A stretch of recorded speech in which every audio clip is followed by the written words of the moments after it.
여러분 그 비행기 타고 어디 여행 가실 때 가끔씩 보면 앞 비행기가 출발한 지 좀 됐는데도 우리 비행기는 활주로에 멈춰서서 이륙 안 하고 좀 오래 기다리는 경우 간간이 있죠. 물론 관제사가 이륙 허가를 안 내줘서 그러는 건데, 그러면 관제사는 왜 이륙 허가를 안 내주는 걸까요? 하늘에 교통량이 많아서 혼잡해서 그럴 수도 있지만 다른 이유도 하나가 있습니다. 우리 지금까지 계속 비행기 얘기를 했었잖아요. 가까이서 쳐다보거나 안에서 쳐다보거나. 그런데 오늘은 비행기 밖으로 나와서 조금 멀리서 비행기를 바라볼까 합니다. 오늘의 익스플레인은 후류 윙팁 볼텍스입니다. 후류, 뒤로 공기가 흐른다는 말이죠. 이게 영어로 표현할 때 조금 더 의미가 명확해지는데, 윙팁 볼텍스 중에 윙팁은 일단 뭐죠? 날개 너비, 윙스팬을 결정하는 맨 양쪽 끝부분이 바로 윙팁입니다. 그리고 볼텍스는 뭐냐면 회전목마처럼 빙글빙글 도는 그런 공기를 의미해요. 그러니까 윙팁 볼텍스 합치면 날개 끝에서 공기가 빙빙 돈다는 의미겠죠. 날개 끝에서 공기가 왜 빙빙 돌까요? 비행기가 휙 날아갈 때 날개 밑에서는 공기가 비행기를 이렇게 확 떠받쳐서 띄워주잖아요. 그러면 그 날개 아래쪽의 공기는 높은 압력이 생기면서 비행기 아래쪽 방향으로 이렇게 확 흐르는 방향성이 생깁니다. 근데 비행기 날개 위쪽에는 상대적으로 압력이 적거든요. 날개 아래쪽 높은 압력의 공기 흐름 일부가 날개가 가로막지 않고 있는 윙팁을 타고 소용돌이 모양으로 돌아서 날개 위쪽으로 타고 오르는 공기의 흐름이 생겨요. 이렇게 도는 공기의 흐름이 바로 윙팁 볼텍스입니다. 윙팁 볼텍스라고는 하지만 매끈하게 이어지는 형상이 아니라 날개든 어디든 이렇게 경계가 이렇게 툭 튀어나와 있다. 이런 부분에서는 전부 다 이런 공기의 흐름이 생깁니다. 그 흐린 날 비행기를 타서 날개를 유심히 보신 분들은 좀 보셨을 수 있는데, 비행기가 이륙하거나 착륙하려고 플랩을 쫙 펼쳐놨을 때 플랩의 뒤쪽 경계, 플랩의 그 트레일링 엣지 쪽에서도 얇은 이렇게 구름이 뒤로 쫙 뻗어나가면서 만들어지는 모습 볼 수 있거든요.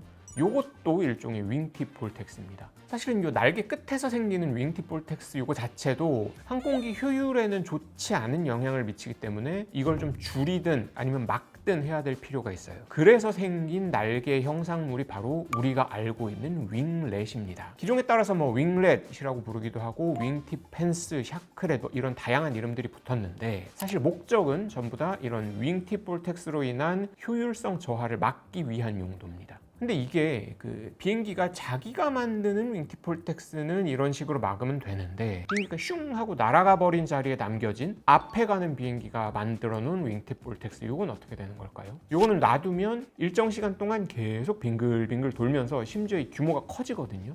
근데 이 공기의 소용돌이에 다른 비행기가 혹시 가다가 걸리면 어떻게 되겠어요? 실제로 평형 상태가 무너지면서 비행기가 확 기운다든가 하는 식으로 굉장히 위험한 상황이 생길 수 있잖아요. FAA 그 미국 연방항공청에서 1990년대에 관련 사례들을 좀 찾아봤더니 보잉 757 기종이 지나가면서 생긴 윙팁 볼텍스, 요거 뒤로 보잉 737이 휘말리는 경우가 있었는데, 737도 작은 비행기가 아닌데도 순간적으로 기체가 한 200피트, 60m나 훅 떨어졌다고 하고요. 같은 상황에서 세스나 사이테이션, 이것도 비즈니스 젯 정도 되는 비행기인데 이거는 심지어 100m나 고도 상실이 있었다고 합니다. 경비행기가 이 후류에 휘말리면 추락한 사례까지 나왔다고 하고요.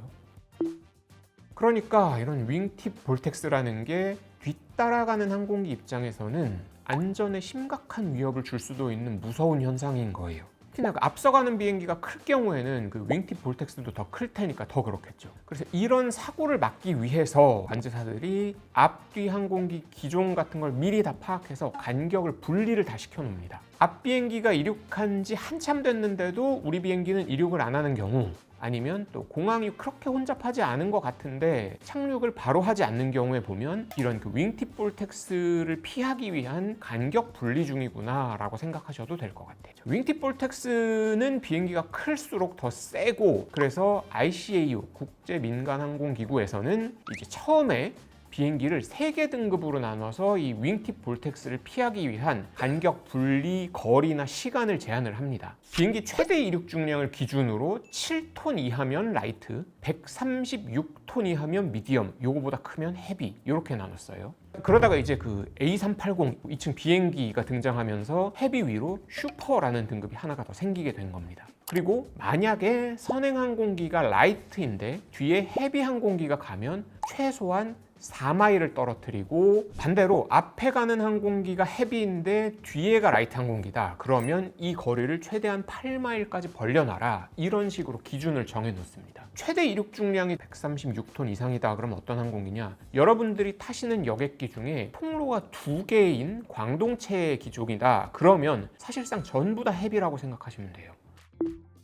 그런데 이거 앞서 말씀드렸던 라이트, 미디엄, 헤비, 이걸 나누는 최대 이륙 중량 기준 요거 있잖아요. 요거는 사실 전 세계에서 통일된 기준은 아니에요. 왜냐면 각 국가나 지역마다 비행기가 오가는 그 기종이 현저하게 차이가 좀 날 텐데, 이걸 너무 국제 표준으로 딱 묶어버리면 효율성이 좀 떨어질 수 있다라고 ICAO에서는 이제 본 거예요. 예를 들어서 우리나라만 해도 헤비 항공기의 기준을 ICAO가 정한 136톤으로 설정을 하는 게 아니고 115.6톤으로 설정을 했었습니다. 근데 제가 방금 설정했었습니다라고 말씀드렸죠. 왜 과거 시제를 써서 말씀을 드렸냐면, 관계법령을 저도 요거 준비하면서 좀 찾아보니까 2024년에 요 기준 자체가 사라졌더라고요. 공항 수용 능력 설정 지침을 보면 후류 요란, 요거에 의한 안전 분리 간격 확보를 목적으로 항공기의 등급을 정의하고, 여기에 이제 대형기, 헤비, 중형기, 미디엄, 소형기, 라이트, 이렇게 ICAO 기준을 비슷하게 준용을 해서 정의를 했는데, 요게 24년 작년에 개정된 최신 지침에 보면 없어졌어요. 왜냐? 일단 비행기를 나누는 기준이 너무 단순하다. 보시면 767도 헤비, 330도 헤비, 747도 헤비, 777도 헤비인데, 이 비행기들은 사실상 체급이 좀 다른 비행기라고 보여지거든요. 이걸 이렇게 뭉뚱그려서 간격 분리 때 제일 엄격한 기준을 적용을 해서 일괄적으로 우겨넣는 게 맞냐, 이러다가 공항 지연 있는 대로 먹는다, 이런 논리가 이제 생겼던 거죠. 그래서 ICAO에서는 애초에 이 등급 분류를 각국 사정에 맞게 정할 수 있도록 해놨습니다. 안전에 문제가 없는 기준을 만들어 놓는다면 알아서들 잘들 판단해서 만들어서 적용하세요 라고 한 거예요. 근데 이게 윙팁 볼텍스 때문에 간격 분리를 지켜야 하는 공항이라면 사실은 대부분이 무조건 비행기가 너무 많이 붐벼서 골치 아픈 공항들일 거잖아요. 뭐 하루에 비행기 한두 대 뜨고 내리는 공항에서 이걸 신경 쓸 필요는 없을 테니까.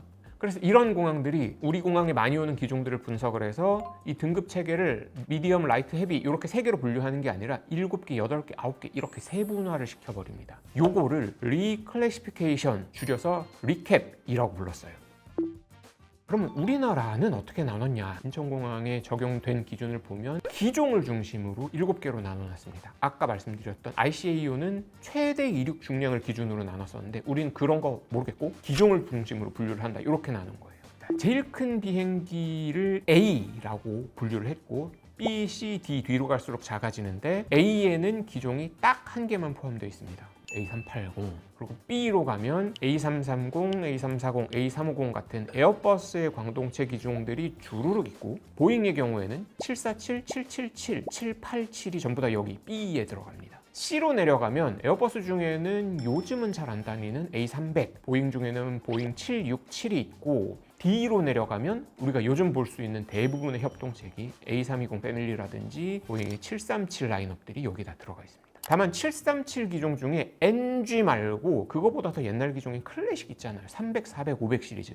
요거는 2로 분류를 시켜놨더라고요. 그리고 러시아 기종이나 군용기도 일부 좀 지정을 해놨는데, 예를 들면 일류신의 IL-96 요거 사발기거든요. A340이랑 되게 비슷하게 생겼는데, 요거는 똑같이 B의 이름을 올려놨고, 같은 일류신의 조금 작은 76은 C등급에 있습니다. 그리고 군용기 중에서는 미국의 대형 수송기 그 C-17은 C등급에, 우리 공군의 주력 수송기인 C-130은 D등급에 있더라고요.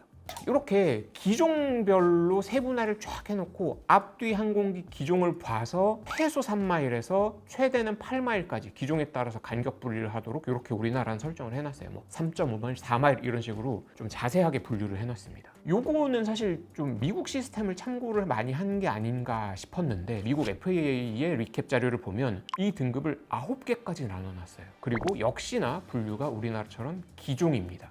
특이한 점은 FAA는 일부 그 특수 기종까지도 다 리카테고리제이션을 해놨는데 A300을 기반으로 만든 에어버스의 벨루가 수송기 있죠. 요거는 미국에서는 B등급으로 포함이 돼 있더라고요. 그리고 재밌는 게 A부터 I까지 9개 등급 중에 딱 중간 이 카테고리에는 그냥 757 기종 하나만 딱 포함이 되어 있습니다. 757 기종이 뭐냐면 그 트럼프가 왜 자기 자가용 비행기로 쓰는 그 기종 있잖아요. 그런데 757은 협동체기고 737보다 조금 큰 정도인데 카테고리는 한 등급 더 높아요. 737보다. 왜냐면 이 기종이 엔진 힘이 너무 좋다 보니까 그만큼 후류 때문에 생기는 사고들이 과거에 많았어서 이 기종만 따로 분류해서 등급을 매겨놓은 겁니다. ICAO도 이 리캡을 통해서 등급을 좀 세분화한 자료를 내놨는데 우리나라랑 똑같이 등급은 7개지만 ICAO는 이걸 기종별로는 분류를 안 해놓고 묵직하게 계속해서 최대 이륙 중량을 기준으로 분류를 했습니다. 정확하게는 최대 이륙 중량을 하나, 윙스팬을 또 하나 해갖고 2개 기준을 섞어서 7단계로 분류를 좀 해놨더라고요. 그러면 이렇게 리캡을 하면 효과가 있는 거냐? 있으면 얼마나 좋은 거냐? 한국항공운항학회 이 학회에서 연구한 논문을 보면 기존의 ICAO 등급 체계 요거를 따를 때보다 유럽에서는 비행기 한 편당 0.5 항공마일 요 정도씩의 간격을 항공기 한 편당 줄일 수 있었다고 하고 관제사분들 얘기를 들어보면 통상의 비행기 간격이 2.5마일일 때 시간이 1분 필요하다고 하거든요. 그러니까 5마일일 때 2분. 그렇게 생각하면 한 편당 단순 계산으로도 한 10초 이상의 시간을 아낄 수 있다는 얘기겠죠. 이착륙 시키는데. 이렇게 리캡을 적용했을 때 항공기 한 편을 운항하는 데 드는 비용이 한 50만 원씩 절감이 되는 효과가 측정이 됐다고 합니다. 인천공항이 작년 한 해 동안 코로나로 인한 수요 감소를 완전히 극복을 해서 승객 탑승 실적이 2019년 실적의 100%를 다시 찍었거든요. 100.1%가 이렇게 나왔대요. 그러니까 항공 편수도 그만큼 회복이 돼서 작년 한 해 동안 인천공항에 총 운항한 항공기 편수가 40만 8,726편이니까 이걸 편당 50만 원씩 곱해서 계산하면 연간 총 비용이 2천억 원이라는 계산이 나오더라고요. 1년에 2천억 원 아낄 수 있었다는 얘기죠. 이 리캡을 사용해서. 지난번 영상 댓글 중에 관제사분들 내용도 좀 다뤄달라 이렇게 댓글 달아주신 분이 좀 계셨어요. 명확히 관제사 관련 내용은 또 아니긴 했지만 오늘 같이 얘기해본 내용이 관제 관련 내용이어서 조금이라도 좀 흥미롭게 보셨을지 모르겠습니다. 이거 말고도 앞으로도 관제사분들 다른 얘기들도 좀 차근차근 준비를 해볼게요. 계속해서 영상도 많이 봐주시고 구독, 좋아요도 많이 좀 눌러주시면 감사드리겠습니다. 지금까지 총괄관기범 제작의 김윤석, 김수현, 기획과 진행의 저는 이원주였습니다. 저는 다음 시간에 다시 뵙겠습니다. 고맙습니다.